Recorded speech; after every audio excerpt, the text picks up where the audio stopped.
ذاك السقيم العليم وقد كان بالسقم دهرا طريق. ایک شخص کا واقعہ آتا ہے ابو بکر بن عبد الباقی کا. وہ بیت اللہ گئے اور جب وہاں گئے تو انہوں نے اپنا سارا فریضہ سر انجام دیا. کچھ دن گزرے تو وہ ہی واز ناٹ ویری رچ. ان کا راشن جو تھا وہ ختم ہو گیا. اور جب راشن ختم ہوا تو بھوک اور پیاس کا عالم. مکہ کے ایک دن گلی میں جا رہے تھے تو ان کو نا ایک پیکٹ ملا. انہوں نے اس پیکٹ کو اٹھایا, تھوڑا ہیوی تھا وہ. انہوں نے کہا چلو میں کمرے میں جاتا ہوں اور دیکھتا ہوں کیا ہے اس میں. کمرے میں گئے تو ایک ایسا ہار تھا جو کہتے ہیں میں نے آج تک نہیں دیکھا تھا. It was very unique, it was very precious.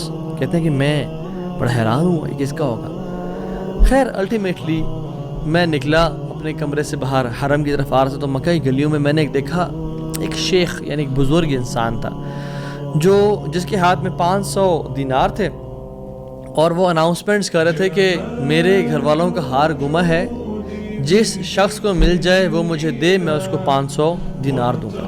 ابو بکر رحمہ اللہ نے سوچا کہ میرے پاس تو پیسے نہیں ہیں, میرے پاس تو راشن نہیں ہے, میں تو بھوک پیاس کا عالم ہے, تو میں اس کو ہار دوں گا, اس سے پیسے لے لیتا ہوں. کمرے میں گئے تو کہا آپ سے 3 سوال ہیں. آپ اس پیکٹ کی نشانی بتائیں, جس چیز سے اس پیکٹ کو باندھا گیا اس کی نشانی بتائیں, اور اس ہار کی نشانی بتائیں. صرف 3 نشانیاں بتا دیں. تو انہوں نے کہا پیکٹ ریشم کا ہے. انہوں نے کہا بالکل ٹھیک ہے آپ نے. انہوں نے کہا کہ جو پیکٹ جس چیز سے پیکٹ کو باندھا گیا ہے وہ بھی ریشم کا دھاگا ہے. انہوں نے کہا بالکل ٹھیک ہے آپ نے. اور تیسرا چیز کا انہوں نے کہا اس پہ 30 نگ لگے ہوئے ہیں اس ہار میں. انہوں نے اس کھولا اس ہار کو دیکھا 1 2 3 4 5 6 30 کمپلیٹ, یہ آپ کا ہار. تو انہوں نے کہا یہ 500 آپ کے دینار. کہتے ہیں نہیں مجھے نہیں چاہیے. کہتے ہیں کیوں بیٹا, میں نے تو وعدہ کیا تھا کہ میں شخص دوں گا. کہتے ہیں میں نے اللہ کے لیے کام کیا ہے, یہ مجھے چیز ملی تھی, میرا ایز اے مسلمان میرا حق تھا کہ میں امانت کو واپس ادا کروں, تو میں آپ سے اس کا اجر نہیں لوں گا. حالانکہ ان کو نیڈ تھی لیکن کہا کہ نہیں میرا اجر اللہ تعالیٰ سے, واللہ لا اخذھا, کہ میں اللہ کی قسم اس کو نہیں لوں گا آپ سے. وہ بحث کرتے تھے کہ لو تم نے لینا ہے, وہ کہتے ہیں میں نہیں لینا آپ سے, آپ چلے جائیں, یہ میں نے اپنا امانت ادا کی ہے, میں نے کوئی احسان تو نہیں کیا آپ پہ. وہ بزرگ بڑا حیران ہو کہ یہ کیسا نوجوان ہے. خیر وہ چلے گئے. کچھ عرصے بعد ابو بکر بن عبد الباقی رحمہ اللہ کہتے ہیں کہ میں فائنینشلی اسٹیبل نہیں تھا, تو میں نکلا کچھ تجارت کرنے کے لیے. تو میں جس شپ پہ بیٹھا ہند کی طرف میں نے سفر کیا. سافرت الی الہند, میں ہند کی طرف جانے لگا. اور کہتے ہیں جب راستے میں تھا تو اتنے برے طوفان نے ہماری شپ کو ہٹ کیا کہ پانی شپ کے بیچ میں آ گیا اور لاگز بکھر گئے اور وہ کشتی ٹوٹ گئی. کچھ لوگ ڈوب گئے, کچھ لوگ چیز چلا رہے تھے. میرے ہاتھ میں ایک لکڑی کا بہت بڑا ووڈ لاگ لگا, لکڑی کا ایک پھٹا سا لگا. میں نے اس کو زور سے پکڑ لیا. وہ مجھے جو ہے نا وہ سلولی اینڈ گریجولی کنارے پہ لے آیا.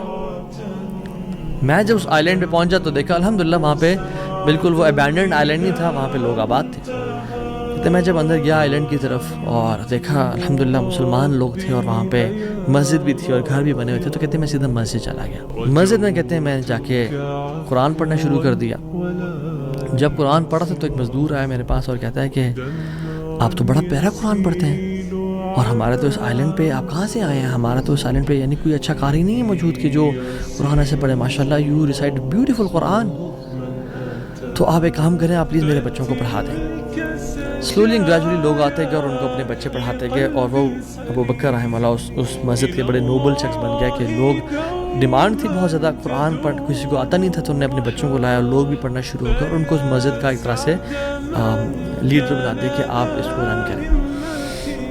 کچھ عرصے بعد جب ابو بکر رحمہ اللہ کہتے ہیں میں ابھی چاہتا ہوں اس آئی لینڈ کو چھوڑ کے مجھے نکلنا ہے یہاں سے, مجھے اپنے گھر کی طرف اور اپنے بزنس کی طرف واپس جانا ہے, تو مجھے اجازت دیں. تو ان لوگوں نے بڑا ان کو پش کیا اور کہا کہ نہیں آپ نہ جائیں, آپ کی آنے کی وجہ سے ہمارے پورے آئی لینڈ میں قرآن کی تعلیم پھیل رہی ہے. You such a noble and wonderful gentleman, آپ پلیز یہیں پہ رکیں.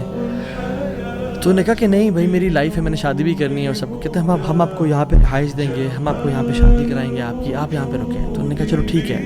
انہوں نے ان کی شادی کر دی ایک عورت سے اور کہا کہ یتیم لڑکی ہے اس سے آپ کی ہم شادی کرتے ہیں. ہے تو وہ یتیم لیکن ہے بڑی مالدار وہ, کیونکہ اس کا باپ جو تھا وہ بڑا رچ انسان تھا.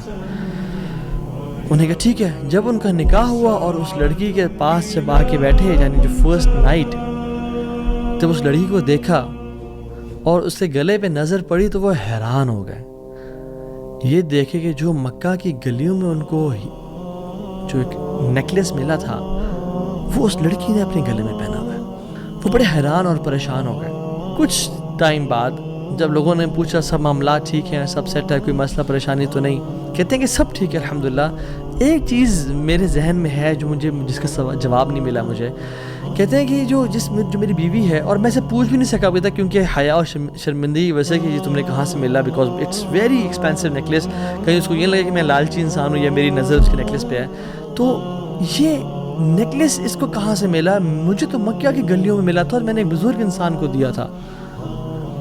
وہ لوگ کیا کرنا شروع ہو گئے, فَحَلِّلُوا وَكَبِّرُوا, وہ کہتے ہیں لا الہ الا اللہ, اللہ اکبر, اللہ اکبر کہنا شروع ہو گئے وہ لوگ. اور کہتے ہیں کہ تم وہ نوجوان ہو. کہتے ہیں کہ اس کا باپ جو اس علاقے کا ایک بڑا انسان تھا, وہ ہمارے پورے اس علاقے میں ایک کہانی سنایا کرتا تھا کہ ایک شخص مجھے ملا, اس شخص سے زیادہ نیک انسان میں نے آج تک نہیں دیکھا, اس سے زیادہ امانت دار شخص میں نے آج تک نہیں دیکھا. وہ ہمیں ایک لڑکے کی کہانی سنایا کرتا تھا کہ ایسے ایسے اس کو نیکلیس ملا, اس نے مجھ سے پیسے لیے اور مجھے وہ اتنا قیمتی ہار واپس دے دیا. اور وہ باپ اللہ کا نہیں, وہ دعا کیا کرتا کہ یا رب میری بیٹی کی شادی اس بندے سے کروا دے یا رب جس نے مجھے وہ ہار ڈھونڈ کے دیا تھا. اور آج آپ یہاں پہ آ گئے, اللہ تعالیٰ کیسے آپ کو یہاں پہ لے کے آیا. اور وہ بڑا حیران ہوئے کہ سبحان اللہ, کس طرح سے انہوں نے ہار اللہ کے لیے دیا اور اس کا اجر صرف اللہ سے کی امید رکھی, اور اللہ تعالیٰ نے کہاں کہاں سے لا کے ان کو یہاں پہ ان کی شادی کروائی اور ان کی لائف کو سیٹل کیا, اور ہار بھی ان کو واپس لوٹا دیا. اور سبحان اللہ, انہوں نے کتنے دینار کو دھتکارا تھا اور ریجیکٹ کیا تھا, 500 دینار کو. کہتے ہیں کہ مجھے ایک ٹائم میں لائف کے ہمیں ضرورت پڑی ہسبینڈ وائف کو, تو ہم نے کہا کہ اس ہار کو بیچ دیتے ہیں. جب اس ہار کو ہم نے بیچا تو اس کے 5 لاکھ دینار ہمیں ملے, 5 لاکھ دینار اس کو ملے. یعنی سبحان اللہ 500 کو انکار کیا اور اللہ تعالیٰ نے 5 لاکھ دینار واپس کر دیے. ہار بھی دے دیا, ہار والی بھی دے دی, سیٹل بھی کر دیا لائف کو. ان اللہ علی کل شیء قدیر, اللہ تعالیٰ ہر چیز پر قادر ہے, اس کے لیے کچھ مشکل نہیں ہے میرے بھائی اور میری بہنوں. آپ کی لائف میں پریشانیاں ہیں, مشکلات ہیں, زندگی تنگ ہے, آپ اللہ کو اس کے ناموں سے پکاریں.